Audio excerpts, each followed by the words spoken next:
नमस्कार, मैं हूं आपके साथ पूर्णिमा मिश्रा। हमारे खास प्रोग्राम क्या कहते हैं नरेंद्र मोदी में आज आपको सुनवाएंगे प्रधानमंत्री का वो ऐतिहासिक भाषण जो उन्होंने 23 जुलाई 2012 को टोक्यो, जापान में दिया। अपने भाषण में मोदी जी ने कहा कि गुजरात आज एक नया विश्वास लेकर आया है। गुजरात में 24 घंटे बिजली का सपना हमने पूरा करके दिखाया और हम आने वाली पीढ़ी के बारे में सोचने वाले लोग हैं। दुनिया की क्या रिक्वायरमेंट है, प्रोग्रेसिव वर्ल्ड क्या चाहता है, डेवलप कंट्रीज के क्या मॉडल है, उस बेंचमार्क को कैसे पहुंचना, उस दिशा में हम डेवलपमेंट की दिशा में आगे बढ़ रहे हैं। और हमारा इंफ्रास्ट्रक्चर सिर्फ रोड्स, रेलवे, पोर्ट, एयरपोर्ट यहां तक सीमित नहीं है। Gujarat is only a state in my India where we have a 2,200 kilometer long gas grid. Gujarat is only state कि जहां पर 24/7 365 days uninterrupted power is available. यह अकेला गुजरात अपवाद राज्य है। 24 घंटे बिजली मिलना और वो भी अनइंटरप्टेड और वो भी 3 फेज, ये गुजरात में संभव हुआ है। ये हमने करके दिखाया है। इतना ही नहीं, हम नेक्स्ट जनरेशन का सोचने वाले लोग हैं। गुजरात के 18,000 गांव में ब्रॉडबैंड कनेक्टिविटी है। आज दुनिया के डेवलप कंट्रीज के पास भी गांव तक, रूरल, रिमोट एरिया तक ब्रॉडबैंड कनेक्टिविटी होगी, इसकी संभावना कम है।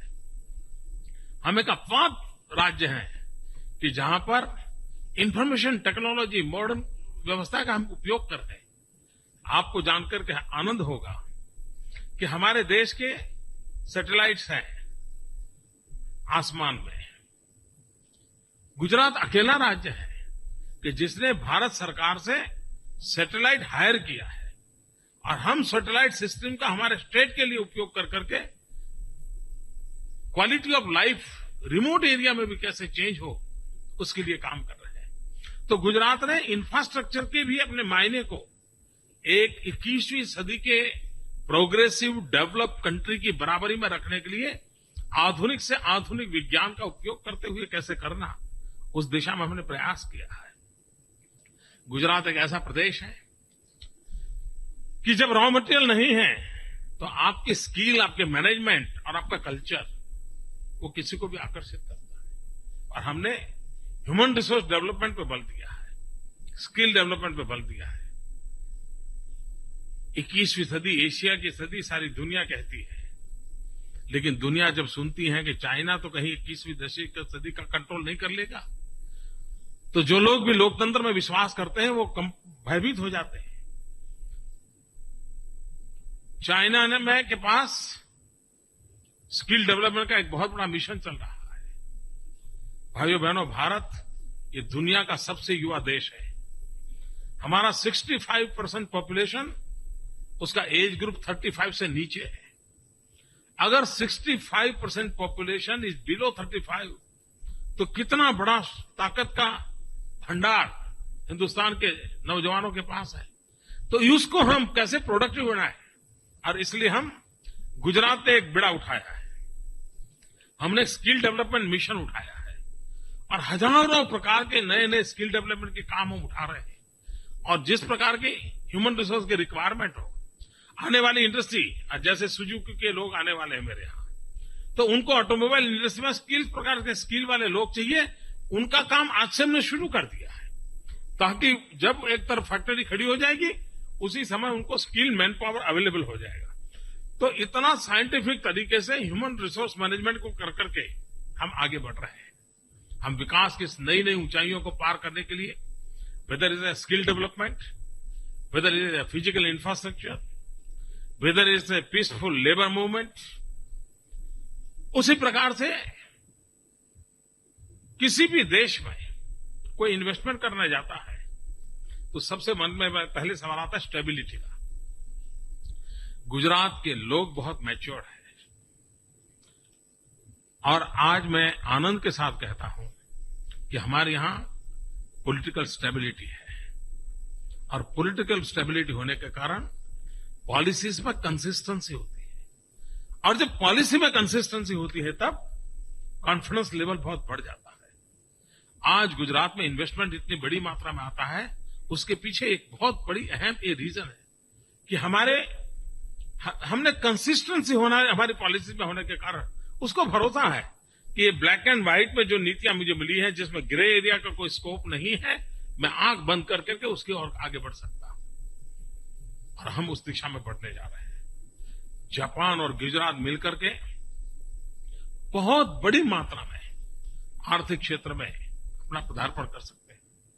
आज दुनिया के डेवलप कंट्रीज के जो भी मैन्युफैक्चरिंग फील्ड में काम करने वाली कंपनियां हैं, रिसेशन के इस जमाने में कोई अपनी कंपनी बंद करना नहीं चाहता है, कोई अपने कारखाने धंधा बंद करना नहीं चाहता है। हर एक किसी को टिकना है, रिसेशन के युग में टिकना है, ग्लोबल मार्केट में कॉम्पीट करना है। अगर कॉम्पीट करना है तो क्या चाहिए? उसको लो कॉस्ट प्रोडक्शन चाहिए, लो कॉस्ट मैन्युफैक्चरिंग चाहिए। Low cost production, low cost manufacturing कहां से आएगा? सिर्फ टैक्सेशन कम होने से नहीं आता है, इंसेंटिव से नहीं आता है। चीप लेबर चाहिए, एफिशिएंट गवर्नमेंट चाहिए, स्किल मैन पावर चाहिए, इजीली अवेलेबल एक्सपोर्ट फैसिलिटी चाहिए। अगर ये चीजें प्रोवाइड करता है तो वो ग्लोबल इकोनॉमी में कितना ही रिसेशन क्यों ना हो, वो अपनी प्रोडक्शन लेकर के दुनिया के बाजार में खड़ा हो सकता है। गुजरात इसके लिए परफेक्ट पोजीशन में है। आज हम नेचुरल एक ऐसी पोजीशन में है कि जहां पर हम ग्लोबल मार्केट को कवर करने के लिए हम बड़े आसानी से पहुंच सकते हैं। लेकिन उसके साथ साथ एक और सुविधा है। भारत एक स्वयं में एक बहुत बड़ा बाजार भी है, बहुत बड़ा खरीदार भी है। 120 करोड़ लोग, आपकी कोई भी प्रोडक्ट हो, उसका सबसे बड़ा मार्केट तो वहां लोकली मौजूद है। और इस ऐसी अपॉर्चुनिटी बहुत रेयरेस्ट ऑफ द रेयर होती है जो आज गुजरात प्रोवाइड कर रहा है। मैं समझता हूं कि जो भी उद्योगकार गुजरात की धरती पर जाना चाहते हैं, उन सब के लिए अगर वो 10 में से 9 मार्क देना चाहते हैं, 8 मार्क देना चाहते हैं, तो उनको लगेगा नहीं, गुजरात को तो 10 के 10 देने चाहिए। आप जितने भी पैरामीटर तय करेंगे, उन सभी पैरामीटर में गुजरात आज एक नया विश्वास लेकर के आया है, नया प्रगति के नए आयाम को लेकर के आया है और उसी को लेकर के हम आगे बढ़ रहे हैं। और जब मैं आपके बीच आया हूं तब जेट्रो का एक बहुत बड़ी team, more than 100 members delegation came to Gujarat, और वो रहे, देखा उन्होंने अपनी आंखों से। मैं जितना शब्दों में कह रहा हूं उससे ज्यादा बारीकाई से उन्होंने देखा और उसी का नतीजा है कि आज एक अलग परिणाम आया है। हम गुजरात में जापानीज सिटी बनाने की दिशा में काम कर रहे हैं। हम special economic zone, Japanese special economic zone बना रहे हैं। 2 हमने ऑलरेडी आइडेंटिफाई कर दिए हैं। एक दहेज में, जहां हिटाची के नेतृत्व में डिसैलिनेशन का एशिया का सबसे बड़ा प्लान हम लगा रहे हैं, और दूसरा मारुति सुजुकी के माध्यम से जो हमारा कार का प्लान बनने वाला है उसके नजदीक में। और हम एक मिनी जापान क्रिएट करना चाहते हैं। जापानीज को एट होम फील होना चाहिए। ये हर प्रकार की व्यवस्था हम खड़ी करना चाहते हैं और मैं मानता हूं उसके कारण जापानीज को जैसे आउट हाउस गए हैं ऐसा लगेगा। चलिए थोड़ा 3 दिन जापान में काम करें तो 4 दिन गुजरात जाकर के करें और कोई फर्क महसूस ना हो, उस रूप से हम सारी व्यवस्थाओं को विकसित कर रहे हैं और विकसित की हुई व्यवस्थाओं का भी लाभ मिलने वाला है। जहां तक एफिशिएंसी का सवाल है, सब लोग जानते हैं गुजरात बहुत ही क्विक डिसीजन मेकिंग स्टेट है। हर चीज को हम समय से पहले इंप्लीमेंट करने वाले लोग हैं और उसका एक नतीजा हुआ है कि आज सारी दुनिया का ध्यान गुजरात की तरफ गया है। आज मैं जब जेट्रो के बीच आया हूं तब मैं आप सबको निमंत्रण देता हूं कि आप आइए गुजरात, फील गुजरात, एक्सपीरियंस गुजरात। और एक बार अगर आपने फील किया, एक्सपीरियंस किया, तो इन्वेस्ट करने के लिए मुझे कभी कुछ समझाना नहीं पड़ेगा। वो निर्णय आपका होगा और मेरे से भी ज्यादा बहुत मजबूत भरा निर्णय होगा, ये मेरा विश्वास है। और friends, I have been thinking that Japan has a strength of experience. Gujarat has the power of enterprise. Japan has technology. Gujarat has a talent to absorb it. Japan has the keenness of discipline. Gujarat has a zeal for performance. I'm sure ये जो हमारी शक्तियां हैं उसका मिलन जितना होगा उतना ही उत्तम परिणाम मिलेगा और एक नए स्वर्णिम इतिहास को बनाने के लिए सांस्कृतिक विरासत से जुड़े हुए हम लोग, ऐतिहासिक घटनाओं से बंधे हुए हम लोग, मानवता के दायरे में अपनापन महसूस करने वाले हम लोग, जापानी और गुजराती, जापानी और इंडियन कभी भी अलग नहीं हो सकते हैं।